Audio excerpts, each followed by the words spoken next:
Hi dear students, welcome to A to Career with Sheikh YouTube channel. நம்ம இன்னைக்கு இந்த வீடியோல எதை பத்தி பார்க்க போறோம்னா பாராமெடிக்கல் கவுன்சிலிங்கோட process என்னது, whole process என்னது, அப்ளிகேஷன்னா என்னது, ரேங்க் லிஸ்ட்னா என்னது, கவுன்சிலிங் ஷெட்யூல் எப்படி இருக்கும், கவுன்சிலிங் ஷெட்யூல்னா என்னது, கவுன்சிலிங் ஷெட்யூல் வந்ததுக்கு அப்புறம் நம்ம என்ன பண்ணணும், சாய்ஸ் ஃபில் அப்படின்னா என்னது, சாய்ஸ் ஃபில் எப்போ நடக்கும், அதே மாதிரி கவுன்சிலிங்கோட ஹோல் ப்ராசஸ் பற்றி தான் நம்ம இந்த வீடியோவில் தெளிவாக பார்க்கலாம். முதல்ல கவுன்சிலிங்கில் அப்ளிகேஷன் அப்படிங்கிற ஒரு ப்ரொசீஜர் இருக்குது. அப்ளிகேஷன் அப்படின்னா எல்லா கோர்சஸுக்குமே அப்ளிகேஷன் ஒன்று மாதிரி இருக்காது. ஒரு சில கோர்சஸுக்கு அப்ளிகேஷன் டைம்லேயே நம்ம காலேஜஸை லிஸ்ட் அண்ட் கோர்ஸ் லிஸ்ட் கொடுக்குற மாதிரி இருக்கும். பட் பேராமெடிக்கல் அப்படி இல்லை. அப்ளிகேஷன் அப்படிங்கிறது ஜஸ்ட் உங்களோட டாக்குமெண்ட்ஸ், அதாவது மெடிக்கல் செலெக்ஷன் கமிட்டி உங்களோட எலிஜிபிலிட்டியை செக் பண்ணுறதுக்கும், நீங்கள் அந்த பேராமெடிக்கல் கோர்சஸ் படிக்கிறதுக்கு எலிஜிபிளாக இருக்கிறீங்களா அப்படின்னு செக் பண்ணுறதுக்கும், நீங்கள் பேராமெடிக்கல் கோர்சஸ் படிக்கிறதுக்கு விருப்பமாக அது வில்லிங்காக இருக்கிறீங்க அப்படிங்கிற ஒரு கன்ஃபர்மேஷனை கொடுக்கறது தான் இந்த அப்ளிகேஷன் ப்ராசஸ். இந்த ப்ராசஸில் ஜஸ்ட் நம்ம டாக்குமெண்ட்டை முதல்ல அப்லோட் பண்ணுவோம். நெக்ஸ்ட்டு நமக்கு இந்த பேராமெடிக்கல் கோர்சஸ் படிக்க விருப்பம் இருக்குது அப்படிங்கிற ஒரு விருப்பத்தை தெரிவிப்போம். தான் இந்த அப்ளிகேஷன் ப்ராசஸ். இந்த அப்ளிகேஷன் ப்ராசஸ் முடிஞ்சதுக்கப்புறம் ஒரு 20-25 டேஸுக்கு அப்புறமா ரேங்க் லிஸ்ட் அப்படிங்கிற ஒரு ரேங்க் லிஸ்ட்டை வெளியிடுவாங்க பிடிஎஃப் ஃபார்மேட்டில். இந்த ரேங்க் லிஸ்ட் அப்படின்னா என்னென்னா, நம்மளோட மார்க் கட் ஆஃப் அடிப்படையிலையும் நம்ம கம்யூனிட்டி அடிப்படையிலையும் நம்மளோட நேம், நம்மளோட கம்யூனிட்டி, நம்மளோட rank, general rank, community rank இப்படிங்கிற ஒரு சில தகவல்கள் உள்ளடக்கிய ஒரு பிடிஎஃப் ஃபார்மேட்டை வெளியிடுவாங்க. இதில் நம்ம நேம் வந்தால் தான் நம்ம கவுன்சிலிங்க்கு எலிஜிபிள். நம்ம அப்ளிகேஷன் ரிஜெக்ட் ஆகிடுச்சுன்னா நம்ம ரேங்க் லிஸ்ட்டில் நம்ம நேம் வராது. அதை ஞாபகத்தில் வச்சுக்கோங்க. மேக்ஸிமம் பேராமெடிக்கல் அப்ளிகேஷனில் மேக்ஸிமம் அப்ளிகேஷன் ரிஜெக்ட் ஆகாது. ஒரு சில அப்ளிகேஷன் பொய்யான டாக்குமெண்ட்டில் தவறான டாக்குமெண்ட்டை அப்லோட் பண்ணும்போது அந்த அப்ளிகேஷன் ரிஜெக்ட் ஆகிறதுக்கு சான்சஸ் இருக்குது.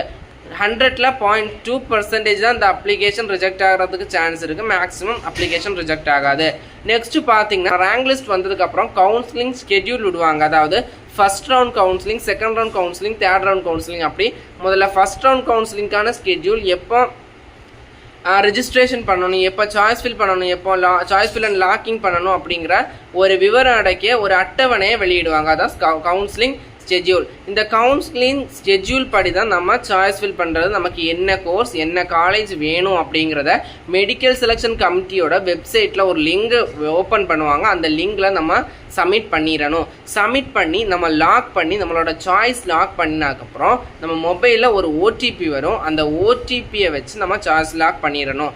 அதை சாய்ஸ் லாக் ஒன்ஸ் பண்ணிட்டீங்கன்னா அந்த சாய்ஸை நம்மளால் அதை எப்படி திருத்த முடியாது. ஒரு தடவை சாய்ஸ் ஓடிபி போட்டு சாய்ஸ் லாக் பண்ணிட்டோன்னா அதுதான் final list.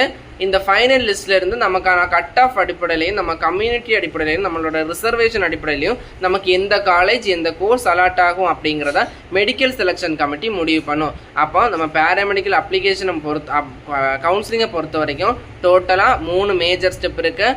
Application, rank list, counselling schedule. இந்த கவுன்சிலிங் ஷெட்யூல் வந்ததுக்கு அப்புறம் தான் கவுன்சிலிங் நடக்கும். முதல்ல நம்ம அப்ளிகேஷன் ஸ்டார்ட் ஆயிடுச்சு, இப்போ கவுன்சிலிங் நடந்துட்டு இருக்கா அப்படின்னுலாம் இல்லை. கவுன்சிலிங்கோட ஜஸ்ட் ஸ்டார்டிங் பாயிண்ட் தான் இந்த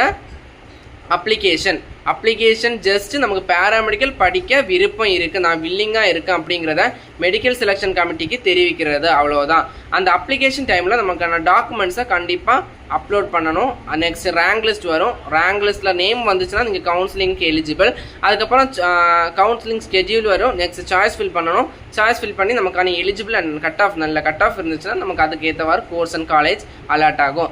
இதே மாதிரி கவுன்சிலிங் ரிலேட்டடான எந்த டவுட்டாக இருந்தாலும் நான் டிஸ்கிரிப்ஷனில் வாட்ஸ்அப் நம்பரை கொடுக்குறேன். நீங்கள் வாட்ஸ்அப்பில் கான்டாக்ட் பண்ணி டவுட்டை கிளாரிஃபை பண்ணியிருக்கலாம். மேலும் இது போன்ற கல்விசார் தகவலுக்கு இணைந்திருங்கள். Way to career with Shaikh YouTube சேனலுடன்.